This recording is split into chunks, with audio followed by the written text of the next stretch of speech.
అచ్చ తెలుగు కథలు వినడానికి విచ్చేసిన శ్రోతలందరికీ మీ కృష్ణమ్మ కథలు ఛానల్ తరపున స్వాగతం, సుస్వాగతం. సినిమా ప్రారంభమై అప్పటికి అరగంట పైనే అయ్యింది. హాల్లో పెద్దగా జనం లేరు. అంతకుముందు అదే డైరెక్టర్ తీసిన సినిమా కొత్త ట్రెండ్తో విజయవంతమైంది. కానీ ఈ సినిమాకి మాత్రం జనం లేరు, పల్చగా ఉన్నారు. తెలుగువాడి సస్పెన్స్ ఫార్ములా ఏ సినిమాకి ఎలా ఉంటుందో డైరెక్టర్లను పుట్టించిన లేదా కాబోయే డైరెక్టర్లను పుట్టించిన ఆ బ్రహ్మకి కూడా అర్థం కాదనడానికి ఆ సినిమా ఓ ఉదాహరణ. ఎందుకంటే ఆ సినిమా మీద రివ్యూలు బాగానే వచ్చాయి మరి, కానీ జనాల్ని ఆకట్టుకోలేకపోతోంది. అయితే అలాంటి సినిమాలంటేనే రుత్విక్కి ఇష్టం. కనుకనే భార్య అపర్ణని పనిగట్టుకుని ఆ సినిమాకు తీసుకొచ్చాడు. అరగంట అయిన దగ్గర నుంచి భార్య సణగడం ప్రారంభించింది.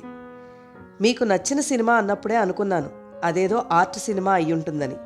పోన్లేండి, ఇంట్లో ఏసీ ఎలానూ పెట్టించడం లేదు కదా, ఓ 2 గంటల పాటు ఏసీలో నిద్రపోతాను అంటూ ఆమె ఆవులించింది.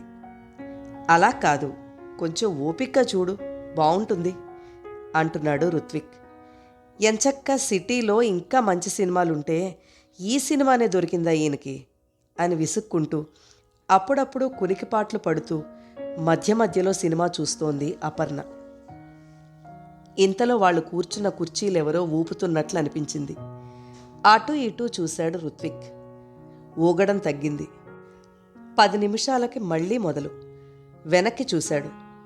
వెనక సీట్లో కూర్చున్న వ్యక్తి 2 కాళ్ళు అతనికి 2 కుర్చీల అవతల ఎదురు కుర్చీపై పెట్టి బాగా వెనక్కి జారబడి కూర్చుని కాళ్ళు ఊపుతున్నాడు. రుత్విక్ వెనక్కి చూడ్డంతో ఆ వ్యక్తి కాళ్ళు ఊపడం మానేశాడు. కానీ మళ్ళీ 10 నిమిషాలకి అదే ధోరణి. అదే వరుసలో 4 సీట్ల అవతల కూర్చున్న వాళ్ళు అసహనంగా వెనక్కి చూశారు. సార్, కాళ్ళు తీస్తారా అన్నాడు రుత్విక్. అతనేమనుకున్నాడు, కాళ్ళు ఎదురు సీటు మెంచి తీసి మోకాళ్ళు 2 మడిచి ఎదురు సీటుకి ఆంచి అలానే కూర్చున్నాడు సెల్ ఫోన్ మాట్లాడుతూ. 10 నిమిషాలకు మళ్ళీ అదే ధోరణి. మోకాళ్ళు ఊపడంతో ఎదురు సీట్లు కదులుతూ కూర్చోవడం చిరాగ్గా అనిపించసాగింది రుత్విక్కి. సార్, మీరలా ఊపుతుంటే మాకు చాలా డిస్టర్బెన్స్గా ఉంది, ప్లీజ్ కాళ్ళు టచ్ చేయకండి అన్నాడు అసహనంగా. ఆ మాటతో వెనక సీట్ అతను ఏం మాట్లాడలేదు. కాళ్ళు కింద పెట్టాడు. కిందంటే నేల మీద కాదు, సీటుకి కొంచెం కిందగా. కానీ అలానే కూర్చున్నాడు, బాగా వెనక్కి జారబడి సీట్లో సగం కుంగిపోయినట్లు. నిజానికి అతను సినిమా చూస్తున్నట్లేదు. అపర్ణ అన్నట్టు కాసేపు ఏసీ థియేటర్లో పడుకోవడానికి వచ్చినట్లుంది. సినిమా నడుస్తూనే ఉంది. ప్రేక్షకుల నుంచి ఏ రకం రెస్పాన్స్ లేదు. అప్పుడప్పుడు నిట్టూర్పులు మాత్రం వినిపిస్తున్నాయి. పావుగంటకి ఇంటర్వెల్ ఇస్తాడనగా మళ్లీ సీట్లు ఊగడం ప్రారంభమయ్యాయి. రుత్విక్కి చాలా కోపం వచ్చింది. ఏంటి మనిషి ధోరణి అన్నట్లు వెనక్కి చూశాడు. అతను వెనక్కి చూసినప్పుడు ఆ వ్యక్తి కాళ్ళు ఊపడం మానేస్తున్నాడు. రుత్విక్ ఏదో అనబోతుంటే అపర్ణ భర్తని ఏం మాట్లాడొద్దన్నట్టు చెయ్యి నొక్కింది. ఇంతలో ఇంటర్వెల్ ఇచ్చారు. లైట్లు వెలిగాయి. వెనక సీట్ అతను కుర్చీలో సర్దుకుని కూర్చున్నాడు. రుత్విక్ వెనక్కి తిరిగి అతన్ని చూశాడు. మనిషి చూడ్డానికి రఫ్గా ఉన్నాడు. రుత్విక్ అలా వెనక్కి చూడ్డంతో అపర్ణ భయపడింది. అతనితో భర్త ఎక్కడ గొడవ పెట్టుకుంటాడోనని. ఆమె కంగారు పడింది. ఏం మాట్లాడవద్దన్నట్టు భర్తకి సంజ్ఞ చేసింది. సీట్లోంచి లేచింది. భర్తని కూడా లెమ్మని కళ్ళతోనే చెబుతూ థియేటర్ ఖాళీగా ఉండటంతో 3 వరుసలు ముందుకెళ్ళి కూర్చుంది. ఏమి మాట్లాడకుండా రుత్విక్ భార్యతో వెళ్ళి కూర్చున్నాడు. డర్టీ ఫెలోస్, పక్కవాడిని ఇబ్బంది పెడుతున్నాం అని కూడా అర్థం కాదనుకుంటాను. ఆ మాత్రం కామన్ సెన్స్ లేకుండా ఎలా ఉంటారో. రుత్విక్ ముందుకు వచ్చి కూర్చున్నాక విసుక్కున్నాడు. అలాంటి విషయాలు రుత్విక్ సహించలేడు. వాళ్ళకి క్లాస్ పీకుతాడు.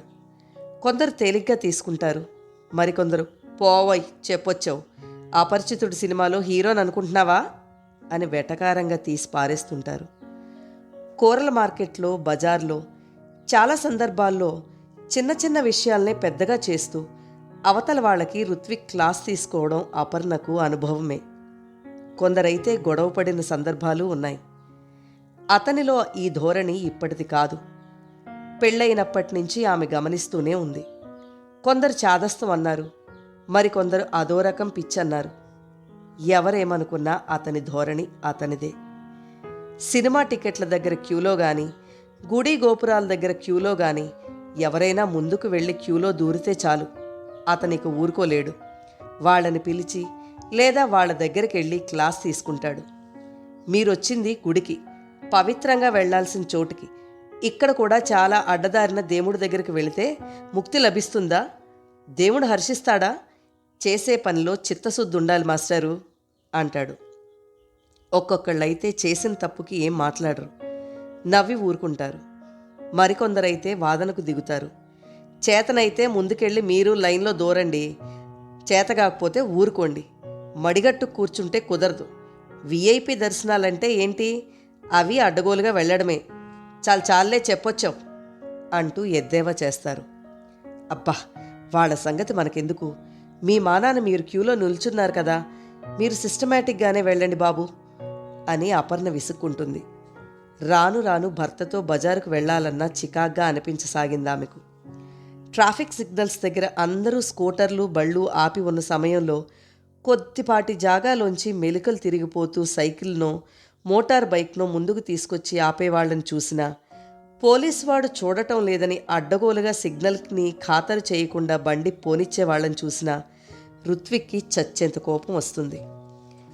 ఊరికే టెన్షన్ పడిపోతాడు. ఓసారి ట్రాఫిక్ సిగ్నల్ దగ్గర రెడ్ సిగ్నల్ పడటంతో వాహనాలు ఆగి ఉన్నాయి. ఓ కుర్రాడు వెహికల్ని మెలికలు తిప్పుకుంటూ ముందుకు తీసుకొచ్చి ఆపాడు.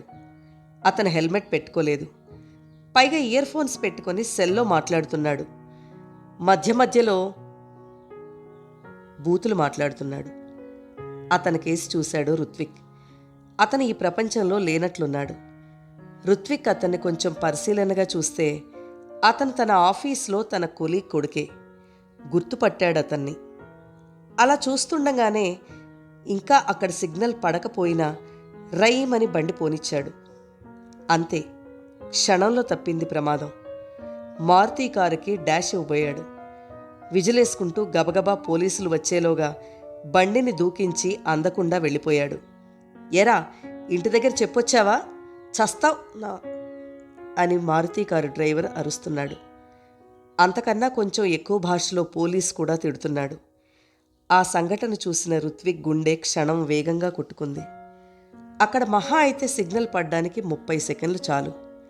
ఆ మాత్రం కూడా ఆగలేని జనాల్ని చూస్తుంటే చచ్చెంత కోపం వస్తుంది అతనికి.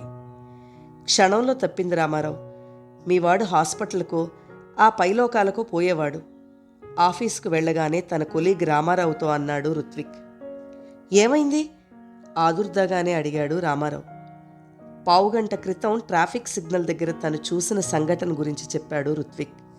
అదా, ఇవి మా వాడికి రోజు మామూలే సార్. ఈ కాలం పిల్లలు అంతే, ఆ స్పీడు మనం తట్టుకోలేం. అంతా విన్నాక తేలిగ్గా అనేశాడు రామారావు. రుత్విక్కి ఆశ్చర్యమేసింది. కనీసం కూడా బాధపడకుండా అలాగన్నందుకు. ఎంత ఈ కాలం పిల్లలైతే మాత్రం ప్రమాదాలు కొని తెచ్చుకోవడం కూడా ఒక థ్రిల్లేనా? పెద్దవాళ్లుగా కనీసం మనం చెప్పాల్సిన బాధ్యత లేదా? ఆ మాటే అడిగాడు రామారావుని. కానీ అతను దాన్ని సీరియస్గా తీసుకోలేదు. మన వల్ల కాదు సార్, ఆ స్పీడ్లో వెళ్ళకపోతే వాళ్ళకి థ్రిల్లింగ్గా ఉండదుట. హోమ్ థియేటర్లో పెద్ద సౌండ్లో వినకపోతేనూ థ్రిల్ ఉండదట. అనుభవించకపోతే ఇవన్నీ ఎందుకు తయారు చేసినట్లు అంటారు ఈ తరం కుర్రకారు. మనం ఎలాగూ ఎంజాయ్ చేయలేకపోయాం, లెట్ దెమ్ ఎంజాయ్ అనేసి ఇక ఆ టాపిక్ చాలన్నట్లు ఆఫీస్ ఫైళ్లలో తలదూర్చాడు రామారావు. నీకెందుకయ్యా, వాడి కొడుకు విషయంలో వాడికే జాగ్రత్త లేనప్పుడు? ఆ పక్క సీటు రామ్మూర్తి చిన్నగా అన్నాడు రుత్విక్తో. కానీ అతను అలా అనుకోలేకపోయాడు. మన దృష్టికి వచ్చిన తప్పు ఏదైనా సరిదిద్దడానికి ప్రయత్నించడం మానవ ధర్మం అనుకుంటాడతను. ఇళ్లలో హోమ్ థియేటర్ సిస్టమ్ పెట్టుకుని పెద్ద వాల్యూమ్లో వినడం మంచిది కాదు. ధ్వని కాలుష్యం. ఇయర్ ఫోన్స్ పెట్టుకుని మాట్లాడుతూ వెహికల్ నడపడమూ మంచిది కాదు. మంచిది కాదని తెలిసి ఎందుకు తయారు చేసి అమ్ముతున్నారు? పాలిథీన్ బ్యాగ్స్ పర్యావరణానికి ముప్పు అంటున్నారు శాస్త్రవేత్తలు. అలాగే గుట్కా వాడకం ఆరోగ్యానికి ప్రమాదకరం. వాటిని నిషేధించే బదులు అసలు ఆ ఫ్యాక్టరీలనే ఎందుకు మూసివేయరు? ఇలాంటి ప్రశ్నలు చాలా అతన్ని చికాకు పెడుతూ ఉంటాయి. కానీ ఒక ప్రయోజనం కోసం తయారైన వస్తువు 50% పైగా దుర్వినియోగం కావడమే మన దేశంలో నిత్యం జరుగుతున్న విషయం. ఎందుకంటే ఇక్కడ జనాలకి వ్యవస్థ మీద గౌరవం లేదు, చట్టం మీద గౌరవం లేదు. చట్టాలు అమలు చేయవలసిన వాళ్లే చెయ్యి చాపుతారు. ఎక్కడ చూసినా లంచం. మొత్తం వ్యవస్థను నాశనం చేస్తున్న దుస్థితి ఇది. ప్రతి మనిషి ఈ వ్యవస్థ గురించి కొంచెం ఆలోచించినా చాలు, ఎంతో మార్పు కనిపిస్తుందంటాడు రుత్విక్. ఆ మాటకి చాలామంది నవ్వి ఊరుకుంటారు. ఓ రోజు అరగంట నుంచి పక్క సీటు కొలీగ్తో బాతాఖానే వేస్తున్న రామారావు సెల్ రింగ్ అయింది. మీ అబ్బాయికి యాక్సిడెంట్ అయ్యింది, ఫలానా ఆసుపత్రిలో ఉన్నాడని ఫోను. ఆసుపత్రి వాళ్ళు ఫోన్ చేశారు. కంగారుగా లేచాడు రామారావు. హుషారుగా కబుర్లు చెప్తున్న అతను దాదాపు ఏడుపు ముఖం పెట్టేశాడు. ఏమైందన్నారు కొలీగ్స్. కొడుక్కి యాక్సిడెంట్ అయిన విషయం చెప్పాడు. రుత్విక్ ఇంకా కొందరు అతనితో ఆసుపత్రికి వెళ్లారు. వీళ్ళు వెళ్లేసరికి అతని కొడుకు అపస్మారకంలో ఉన్నాడు. వేగంగా వెళుతున్న అతన్ని అంతే వేగంగా వస్తున్న కారు ఢీకొందట. కాళ్లకి బాగా దెబ్బలు తగిలాయి, తలకి తగిలాయి. తీవ్రమైన గాయాలే. రామారావు బేలగా చూశాడు రుత్విక్ కేసి. ఏం మాట్లాడాలో అతనికి అర్థం కాలేదు. స్పీడ్గా వెళ్ళకురా అంటే వినడు. అంతకు మించి మాట్లాడలేకపోయాడు రామారావు. ఈ తరం స్పీడ్ యుగం అంటూ వాదించే రామారావు తప్పు చేసిన వాడిలా తలదించుకుని కూర్చున్నాడు. ఓదార్పుగా అతని భుజం మీద చెయ్యి వేశాడు రుత్విక్. అనవసర భయాలతో వీళ్ళందరినీ ఇబ్బంది పెట్టేస్తున్నానా అనుకున్నాడు రుత్విక్. కానీ మనసు అంగీకరించలేదు. ప్రలోభాలు కొండంత, ప్రయత్నం ఆవగించంత. అది మొలకై మహావృక్షమైనప్పుడే సమాజానికి మంచి జరుగుతుందనుకున్నాడు. నువ్వంటూనే ఉన్నావు, నీ మాటలు చాదస్తంగా కొట్టిపారేశాం. అనుభవమైతే కానీ మనిషికి ఏదీ తెలిసిరాదు. కొంచెం నీలా ఆలోచిస్తే చాలు, చాలా అనర్థాలు తగ్గుతాయి రామారావు అన్నాడు, ఒక్కొక్క పదం వత్తి పలుకుతూ. కథ నచ్చితే తప్పకుండా లైక్ చేయండి, మీ ఫ్రెండ్స్కి షేర్ చేయండి. అలాగే ఈ ఛానల్ను ఇంకా సబ్స్క్రైబ్ చేసుకోని వారు వెంటనే సబ్స్క్రైబ్ బటన్ నొక్కండి. నోటిఫికేషన్స్ కోసం బెల్ ఐకాన్ క్లిక్ చేయండి. కథలో మీకు నచ్చిన అంశాలను, అలాగే మీ సలహాలను, సూచనలను కామెంట్స్ రూపంలో తప్పక తెలియజేయండి. మరో మంచి కథతో నెక్స్ట్ వీడియోలో మళ్ళీ కలుద్దాం. అందాక బాయ్ ఫ్రెండ్స్.